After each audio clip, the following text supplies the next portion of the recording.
Hi welcome to Jinu's fashion. ഇന്ന് നമ്മളൊരു അടിപൊളി ടീ ടൈം സ്നാക്കായിട്ട് ഒരു കേക്കാണ് തയ്യാർ ചെയ്യാനായിട്ട് പോകുന്നത്. പെട്ടെന്ന് നമുക്ക് തയ്യാർ ചെയ്തെടുക്കാൻ പറ്റും. ഇന്ന് നമ്മൾ ചെയ്യുന്നതെന്ന് വെച്ചാൽ ഒരു ഗോവൻ സ്പെഷ്യൽ കേക്കാണ്. അത് നമുക്ക് കുക്കുംബർ ഉപയോഗിച്ചാണ് ഈ ഒരു കേക്ക് തയ്യാർ ചെയ്യുന്നത്. അത് ഗോവയിൽ സ്പെഷ്യൽ ആയിട്ടുള്ള ഒരു കേക്ക് തന്നെയാണ്. നമ്മൾ ഈ കുക്കുംബർ എന്ന് പറയുമ്പം നമുക്കറിയാം, നമുക്ക് ഓൾമോസ്റ്റ് എല്ലാവർക്കും ഇഷ്ടമുള്ളൊരു ഐറ്റം തന്നെയാണ്. ഒരു വെജിറ്റബിളാണിത്. അപ്പോൾ നമ്മൾ ഇത് കുക്കുംബർ സാലഡായിട്ട് കഴിക്കാറുണ്ട്, അതുപോലെ തന്നെ റൈത്തക്കകത്ത് ഇടാറുണ്ട്, നോൺ വെജ് കഴിക്കുമ്പോൾ അതിൻ്റെ കൂട്ടത്തിൽ സാലഡായിട്ട് എടുക്കാറുണ്ട്. അപ്പോൾ ഇങ്ങനെ പല രീതിയിൽ നമ്മൾ കുക്കുംബർ യൂസ് ചെയ്യാറുണ്ട്. അപ്പോൾ ഇന്ന് നമ്മൾ ചെയ്യുന്നതെന്ന് വെച്ചാൽ അതുകൊണ്ടൊരു കേക്കാണ്. അപ്പോൾ നിങ്ങളെല്ലാം കുക്കുംബറും കൊണ്ട് കേക്കോ? ഓൾറെഡി ഇത് വെള്ളമുള്ള ഒരു സാധനമല്ലേ, അപ്പോൾ എങ്ങനെ ആ കേക്ക് ആവുന്നതെന്നല്ലേ. അപ്പോൾ ഇന്ന് നമ്മൾ മൈദയോ ആട്ടയോ ഒന്നും ചെയ്യുന്നില്ല, അതിനകത്ത് ഇടുന്നില്ല. നമ്മളൊരു ഹെൽത്തി ആയിട്ടുള്ള ഒരു കേക്കാണ് ചെയ്യാൻ പോകുന്നത്. അപ്പോൾ നമ്മൾ ഈ വീഡിയോയിൽ ചെയ്യുന്നത് ഗോവൻ സ്പെഷ്യൽ കുക്കുംബർ കേക്കാണ്. അതെങ്ങനെയാണ് ചെയ്യാമെന്നും അതിന് വേണ്ടി ഇൻഗ്രീഡിയൻസ് എന്തെല്ലാമാണെന്ന് കാണാം. പിന്നെ നമ്മൾ ഗോവൻ സ്പെഷ്യൽ കുക്കുംബർ കേക്കാണ് തയ്യാർ ചെയ്യാനായിട്ട് പോകുന്നത്. അതിനായിട്ട് നമ്മളൊരു ബൗൾ എടുത്തിട്ടുണ്ട്. ഇതിലേക്ക് നമുക്ക് 3/4 കപ്പ് നമ്മൾ റവ ആഡ് ചെയ്ത് കൊടുക്കാം.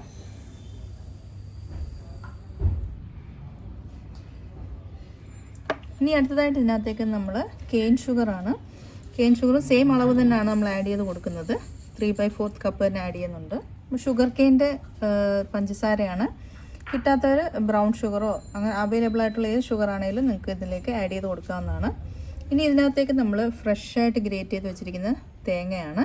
ഇത് നമ്മൾ 3/4 കപ്പ് തന്നെയാണ് ആഡ് ചെയ്യുന്നത്. ഇനി നമുക്ക് അടുത്തത് കുക്കുംബറാണ്. കുക്കുംബർ നന്നായിട്ട് പീൽ ചെയ്തിട്ട് നമ്മൾ കഴുകിയെടുത്താണ്. നമുക്കൊന്ന് ഗ്രേറ്റ് ചെയ്തെടുക്കാം. അപ്പോൾ നമ്മൾ ഗ്രേറ്റ് ചെയ്ത് വെച്ചിരിക്കുന്ന കുക്കുംബർ സെയിം അളവ് തന്നെയാണ് 3/4 കപ്പ് നമ്മൾ ഇതിലേക്ക് ആഡ് ചെയ്യാണ്. ഇതിലേക്ക് നമ്മൾ ഉപ്പ് ഒരു 1/2 ടീസ്പൂൺ ആഡ് ചെയ്യുന്നുണ്ട്. ഇനി ഇതിലേക്ക് നമുക്ക് നെയ്യാണ്. നെയ്യ് നമ്മളിതിലേക്ക് 1 ടേബിൾ സ്പൂൺ ആഡ് ചെയ്യുന്നുണ്ട്. ഇച്ചിരൂടെ വേണമെന്ന് തോന്നുന്നവർക്ക് കുറച്ചുകൂടെ ആഡ് ചെയ്യാവുന്നതാണ്. ഇതിലേക്ക് നമ്മൾ ഒരു 1/4 ടീസ്പൂണ് ജാതിക്കയാണ്. ജാതിക്ക ഇത്രയും എടുത്തിട്ടുണ്ട്. ഇത് നമുക്കൊന്ന് ചെറുതായിട്ട് ഗ്രേറ്റ് ചെയ്തിലേക്ക് ആഡ് ചെയ്ത് കൊടുക്കാം. ഇനി നമുക്കിതെല്ലാം കൂടെ ഒന്ന് മിക്സ് ചെയ്യണം.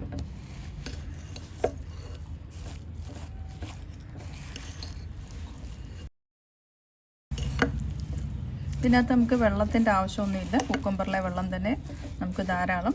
ഇത് നമ്മൾ നന്നായിട്ടൊന്ന് മിക്സ് ചെയ്ത് കൊടുക്കണം. എല്ലാം മിക്സ് ചെയ്തതിന് ശേഷം ഇതിനകത്ത് ഉപ്പും മധുരവും ഒക്കെ നമുക്ക് സെറ്റായോ എന്നൊന്ന് നോക്കണം. ഇത് നന്നായിട്ട് ആദ്യം ഒന്ന് മിക്സ് ചെയ്ത് കൊടുക്കാം.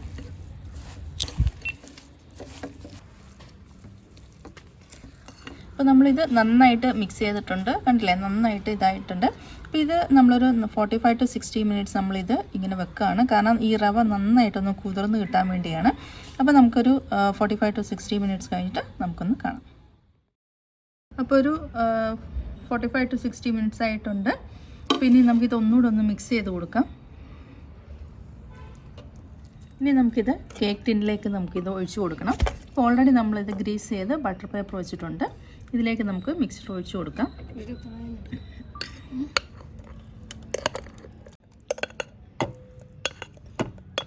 ഇനി ഇത് നമുക്ക് നന്നായിട്ടൊന്ന് പ്രസ് ചെയ്ത് കൊടുക്കാം.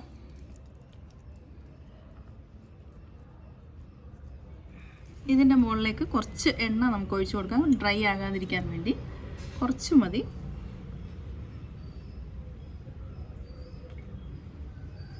എന്നിട്ട് ഒന്ന് സ്പ്രെഡ് ചെയ്ത് കൊടുക്കാം. ഇനി നമ്മളിത് ഓവനിലല്ല, സ്റ്റൗവിൽ തന്നെയാണ് നമ്മളിത് ബേക്ക് ചെയ്യാൻ പോകുന്നത്. അപ്പോൾ ഓൾറെഡി നമ്മൾ അത് ബേക്ക് ചെയ്യാനുള്ള പാത്രം പ്രീ ഹീറ്റ് ചെയ്ത് വെച്ചിട്ടുണ്ട്. ഇനി നമുക്ക് ഈ ടിൻ അതിലേക്ക് വെച്ച് കൊടുക്കാം. വെച്ചിട്ട് നമുക്കൊരു 25 to 30 മിനിറ്റ്സ് നമുക്കിതൊന്ന് ലോ ടു മീഡിയം ഫ്ലെയിമിൽ നമുക്കൊന്ന് ബേക്ക് ചെയ്തെടുക്കാം. അപ്പോൾ നമ്മൾ പാത്രം പ്രീ ഹീറ്റ് ചെയ്ത് വെച്ചിട്ടുണ്ട്. ഒരു 15 മിനിറ്റ് ആയിട്ടുണ്ട്. ഇതിലേക്ക് നമ്മൾ കേക്ക് ടിൻ വെച്ച് കൊടുക്കാം. എന്നിട്ട് ലോ ടു മീഡിയം ഫ്ലെയിമിൽ ഒരു 25 to 30 മിനിറ്റ്സ് നമുക്കിതൊന്ന് ബേക്ക് ചെയ്തെടുക്കാം. ഒരു 30 മിനിറ്റ് ആയിട്ടുണ്ട്. നമുക്കിത് തുറന്ന് നോക്കാം. എന്നിട്ട് നമുക്കിതൊരു ടൂത്ത് പിക്ക് ഉപയോഗിച്ച് നമുക്കിതൊന്ന് കുത്തി നോക്കണം. അല്ല, നല്ല ക്ലിയർ ആയിട്ട് വന്നിട്ടുണ്ട്. അപ്പം നന്നായിട്ട് ബേക്കായിട്ടുണ്ട്. അപ്പം നമുക്കിനി ഫ്ലെയിം അങ്ങ് ഓഫ് ചെയ്യാം. നന്നായിട്ട് തണുത്തിട്ടുണ്ട്. നമുക്കിതൊന്ന് അൺമോൾഡ് ചെയ്യാം. അപ്പോൾ നമ്മുടെ കേക്ക് നന്നായിട്ട് തണുത്തിട്ടുണ്ട്. നമുക്കിതൊന്ന് അൺമോൾഡ് ചെയ്യാം. അപ്പോൾ സൈഡെല്ലാം നമ്മളൊന്ന് വിടിയിച്ച് കൊടുക്കുക. എന്നിട്ട് നമുക്കൊന്ന് പ്ലേറ്റിലേക്ക് കണ്ടില്ലേ നന്നായിട്ട് വന്നിട്ടുണ്ട്. ഇതിൻ്റെ മുകളിൽ നമ്മൾ ബട്ടർ പേപ്പർ അടിയിലുണ്ടായിരുന്നു, അത് നമുക്കൊന്ന് മാറ്റി. ഇത് നല്ലൊരു അടിപൊളി കേക്കാണ്. നല്ല സ്പോഞ്ചി ആയിട്ടുള്ള ഒരു ടീ ടൈം സ്നാക്കായിട്ട് കഴിക്കാൻ പറ്റിയ ഒരു ഹെൽത്തി കേക്കാണ്. അപ്പോൾ തീർച്ചയായിട്ടും നിങ്ങളിത് ട്രൈ ചെയ്ത് നോക്കണം. ഇത് നമ്മൾ കട്ട് ചെയ്ത് കഴിഞ്ഞ് നമുക്ക് കാണാം നല്ല ഒരു സ്പോഞ്ചി കേക്കാണിത്. കണ്ടില്ലേ നന്നായിട്ട് നമുക്കത് പ്രസ് ചെയ്യുമ്പോൾ തന്നെ അറിയാൻ പറ്റും. ഇതെന്ന് വെച്ചാൽ നമുക്കിതിനകത്ത് baking powder baking soda add ചെയ്തിട്ടില്ല, എന്നാലും ഒരു നല്ലൊരു അടിപൊളി കേക്കാണ്. അപ്പോൾ നമ്മുടെ ഗോവൻ സ്പെഷ്യൽ കുക്കുംബർ കേക്ക് ഇവിടെ റെഡി ആയി കഴിഞ്ഞു. അപ്പോൾ നമ്മൾ ഇത് കട്ട് ചെയ്തിട്ടുണ്ട്. അപ്പോൾ നല്ല അടിപൊളി കേക്കാണ്. ഇതെന്ന് വെച്ചാൽ ഗോവൻ ഗോവയിലെ ആൾക്കാർ ഇതൊരു ഹെൽത്തി വെർഷനായിട്ടാണ് അവർ ഈ കേക്ക് തയ്യാർ ചെയ്യുന്നത്. ഇതിനകത്ത് നോ മൈദ നോ ഷുഗർ എന്നാണ് അവർ പറയുന്നത്. അപ്പോൾ അവർ ആഡ് ചെയ്തതെന്ന് വെച്ചാൽ ഇതിനകത്ത് കെയിൻ ജാഗ്രിയാണ് ആഡ് ചെയ്യുന്നത്. അപ്പോൾ ഇവിടെ നമുക്ക് കെയിൻ ജാഗ്രി അവൈലബിൾ അല്ലാത്തതുകൊണ്ട് ഞാനിവിടെ ബ്രൗൺ ഷുഗറാണ് ആഡ് ചെയ്തത്. അത് ഹെൽത്തി വെർഷൻ തന്നെയാണ്. എന്ന് വെച്ചാൽ നമ്മൾ സാധാരണ പഞ്ചസാരയെക്കാട്ടിലും മധുരം കുറവാണ് ബ്രൗൺ ഷുഗറിനുള്ളത്.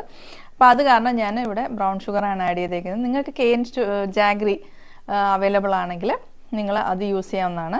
ഇതൊരു ഹെൽത്തി വെർഷനായിട്ടുള്ള ഒരു കേക്ക് ആയതുകൊണ്ട് എല്ലാവർക്കും ഇത് കഴിക്കാവുന്നതാണ്. അപ്പോൾ തീർച്ചയായിട്ടും നിങ്ങളിത് ട്രൈ ചെയ്ത് നോക്കുക. ട്രൈ ചെയ്തതിന് ശേഷം കമൻറ്റ്സ് വഴി എന്നെ അറിയിക്കുക. നിങ്ങളുടെ ഫ്രണ്ട്സുമായിട്ടൊക്കെ ഷെയർ ചെയ്യുക, ലൈക്ക് ചെയ്യുക. എൻ്റെ ചാനൽ ആദ്യമായിട്ട് കാണുന്നവരാണെങ്കിൽ സബ്സ്ക്രൈബ് ചെയ്യാനായിട്ട് മറക്കരുത്. അതുപോലെ ഇതുപോലെ തന്നെ നല്ലൊരു അടിപൊളി വീഡിയോ ആയിട്ട് വീണ്ടും വരുന്നതാണ് നിങ്ങളുടെ സ്വന്തം ചെയ്യുന്നു.